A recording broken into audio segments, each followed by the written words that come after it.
वो समाज सेविका जो अपने आप को कहती है, और सोशल मीडिया की सस्ती वाली सन्नी लियोनी किरण यादव। मुझे नहीं पता था कि ये जो सोशल मीडिया की सनसनी है, जो कपड़े उतार के लोगों के बीच में चर्चित होना चाहती है, ऐसी औरत के साथ मेरी लड़ाई है।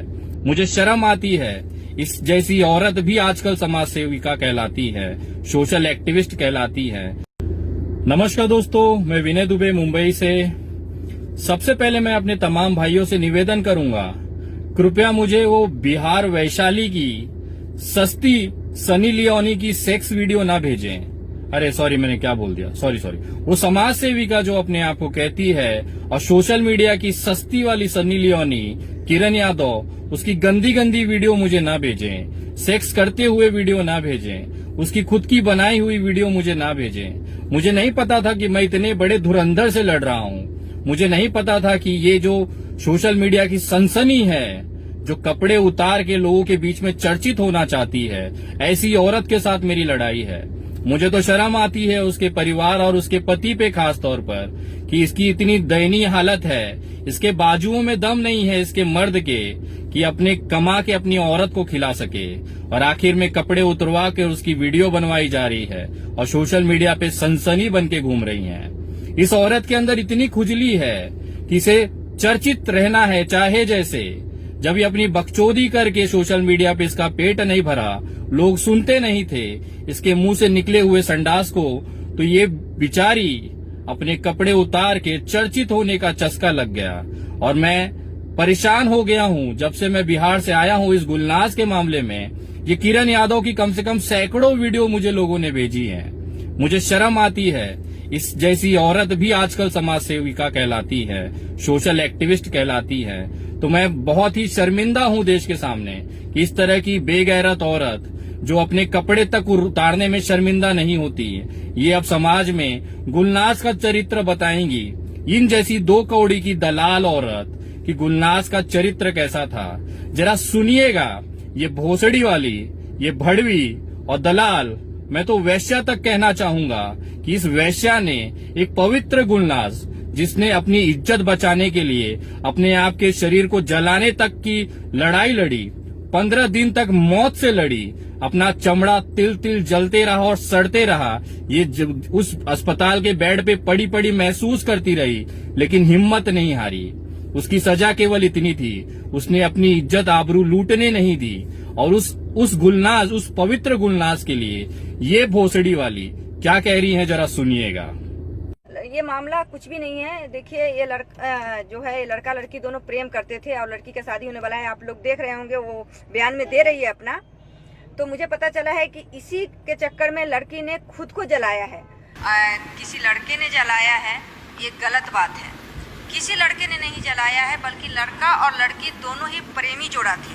कि लड़की और लड़का दोनों ही प्रेमी जोड़ा थे, जिनका अफेयर 2 साल से चल रहा था, और इसी की शादी का दबाव चल रहा था। दोनों पे लड़ाई झगड़ा चल रहा था लड़का लड़की में, भागने की, शादी करने की। वो लड़की भी बयान में दे रही है कि बोला था कि भाग मेरे साथ में शादी के लिए, बोल रही थी वो लड़की। गुलनाज को किसी ने जलाया नहीं था, गुलनाज ने खुद जल गई थी, क्योंकि वो एक हिंदू लड़के के प्रेम में थी। इस तरह का आरोप एक औरत होकर लगाना इतना शर्मिंदगी महसूस कराती है हम सभी को। किस तरह की दलाल औरतें भी हैं जो पैसे के लिए किसी भी हद तक चली जाएंगी, जो शोहरत पाने के लिए किसी भी हद तक चली जाएंगी। हमने तो सुना था ये सिर्फ कपड़े ही उतारती हैं और वीडियो ही बनाती हैं। मैं एक छोटी सी फोटो दिखाना चाहूंगा, इस औरत का असली चरित्र क्या है, जरा देखिएगा।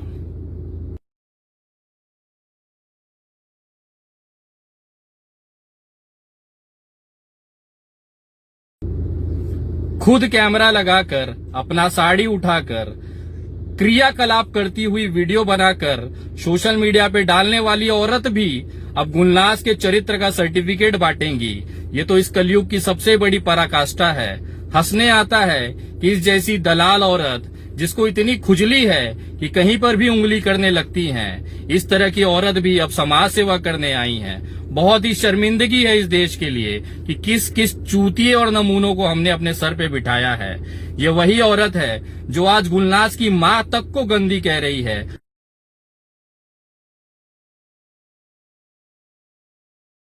वो माँ जिसने अपनी जवान बेटी को खोया है, 15 दिनों तक पैसे के लिए इस औरत के पास भीख मांगा है, वो पैसा जो गुलनाज के इलाज के लिए पूरे देश ने इस भिकारन को भेजा था, ये पूरा पैसा गुलनाज की लाश, उसकी सड़ी हुई चमड़ी को दिखा दिखा कर लोगों को भावुक करके इसने भीख मांगा और आखिर में इलाज तक न होने दिया। मैं पूछना चाहता हूँ इस किरण यादव के उस महान पुरुष, उसके पतिदेव को कि भोसड़ी वाले, अरे वो भड़वे, तेरे हाथ में इतना दम नहीं था क्या कि 2 रोटी कमा के अपनी पत्नी को खिला लेता? तेरे हाथ में इतनी औकात नहीं थी क्या कि तू अपने पत्नी का पेट पाल लेता? आखिर वो आज कपड़े उतार के वीडियो बना रही हैं, एक मरी हुई लड़की का चरित्र हनन कर रही हैं, यहाँ तक कि एक सड़ी हुई लाश से भीख मांग के पाए हुए पैसे तक खाने को तुम लोग उतारी हो गए हो। किरण यादव और उसके पति को मैं कहना चाहता हूँ, मैंने देश में बड़े बड़े भिखारी देखे, लेकिन तुझ जैसा भिखमंगा और तुझ जैसा भिखारी पुरुष पति अपने आप को कहलाने लायक तुझे देख के बहुत शर्म आती है। आज पूरा पुरुष समाज कलंकित होता है तुझ जैसे आदमी के ऊपर, क्योंकि तेरी जो पत्नी है ना, वो कपड़े निकाल के लोगों का मनोरंजन कर रही है और तू भोसड़ी वाला पूरे देश से सिर्फ चंदा मांग के, भीख मांग के अपना परिवार पाल रहा है। कैसे तेरा बच्चे से तू अपना निगाह मिला पाता है? मुझे शर्म आती है। इस धरती पे तेरे जैसे भी बोझ हैं जो बीवी के अंतर वस्त्र दिखाकर, बीवी के वो अंग दिखाकर पैसे की कमाई कर रहा है जो कभी कोई सपने में भी सोच नहीं सकता। तुझसे अच्छा तो वैश्यालय पे बैठा वो दलाल है, कम से कम वो खुल के कहता है कि अंदर वेश्याएं हैं, जाइए और मेरी दलाली दीजिए। तेरे से तो लाख गुना बेटर वो दलाल है साले जो कोठे पे बैठते हैं। तुम लोग तो समाज सेवा का चोला ओढ़कर भीख मांग कर अपना घर चलाने वाले, और तुम आओगे इंसाफ कराने। इंसाफ तो हम अब तुम्हारा कराएंगे।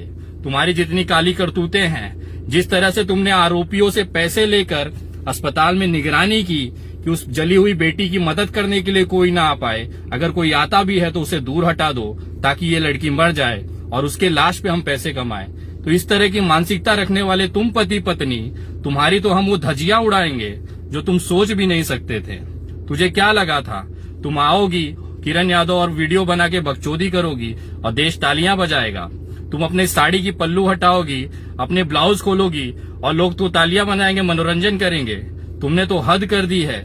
एक जली हुई लड़की जिसको इलाज की सख्त जरूरत थी, उसके नाम पे तुमने पैसे खाए और उस बच्ची को तिल तिल मरने दिया। मैं कहना चाहता हूँ, तुम जैसी औरतों को ही डायन कहा गया है। हम तो सुनते थे कहानियों में कि ऐसी डायने होती थी जो लाश नोच नोच के खाती थी। आज किरण यादव जैसी महिला को देख के ये कंफर्म हो गया कि हमारी जो पुरानी कहानियां थी, कहावतें थी, वो गलत नहीं थी। आज सिर्फ कपड़े बदले हैं, वेशभूषा बदली है, लेकिन डायन किरण यादव के जैसे चेहरों में आज भी जिंदा है और उसको उसके पैसों से, उसके कमाए पैसों से पेट पालने वाले ऐसे हिजड़े और नामर्द, एक मक्कार और क्या कह सकते, जितनी गालियां आती है आप दे सकते हैं, इस जैसे पुरुष जो पति बन के घूम रहे हैं उनके बहादुर से, उन जैसे चूतियों को कहना चाहूंगा, अगर कुछ नहीं कर सकता तो फ्रूट का, फल का एक ठेला लगा लेता। तेरी औरत की कमाई खाने से तो तू बच जाता। पता नहीं कितने बेशर्म ये परिवार है, कितना बेशर्म और गिरा हुआ ये इंसान है जो अपनी पत्नी के कपड़े उतरवा कर, लोगों से पैसे भीख मांगकर, इलाज के नाम पे भीख मांगकर अपना परिवार और अपने बच्चे का पेट पाल रहा है। पता नहीं अपने बच्चों से कैसे निगाह मिला पाते होंगे। छी है तुम पे। और पूरे बिहार से मैं कहना चाहता हूं कि जिस तरह से गुलनाज के लिए इंसाफ की आवाज उठ रही है, आवाज उठाते रहें। सबसे बड़ी जो आरोपी इसमें निकली है वो ये किरण यादव है। अगर सही समय पे इलाज दे दिया होता, पैसे रहने के बावजूद इसके जेब से एक चवन्नी नहीं गई, उल्टा देश ने जो इसको भेजा वो भी ये पैसा खा गई। अगर वो इलाज करा देती तो गुलनाज आज हमारे बीच होती, भले जिस कंडीशन में होती, कम से कम जिंदा होती। तो सबसे बड़े जो आरोपी, वो 3 तो जिन्होंने जलाया हमने देखा है, लेकिन चौथी सबसे बड़ी आरोपी ये किरण यादव है। ये बचनी नहीं चाहिए दोस्तों। इसको कानूनी लड़ाई लड़नी है, इसके ऊपर FIR कराना है और इसको एहसास कराना है कि आखिर इसने गुलनाज के साथ कितना गलत किया है। 15 दिन तक वो बच्ची तड़पती रही होगी और आखिर में अपनी सांसें छोड़ दी, सिर्फ इस नालायक, नीच और दलाल औरत की करतूत की वजह से। कितना पैसा कमा लिया होगा किरण यादव, कितना बचा लिया होगा इस बच्ची के नाम पे। लानत है तेरी जिंदगी पर, लानत है तेरे पति पर जो इस जैसी औरत को सपोर्ट करता है। दोनों को भगवान इसी तरह की सजा दे, ये मैं निवेदन करता हूँ। और आने वाले कुछ दिनों में मैं वापस आ रहा हूँ और बिहार सरकार अगर इसमें थोड़ी भी लापरवाही बरतती है तो उनकी धज्जियां उड़ा दूंगा, ये मैं शब्द देता हूं। मिलते हैं बहुत जल्द। जय हिंद, जय महाराष्ट्र।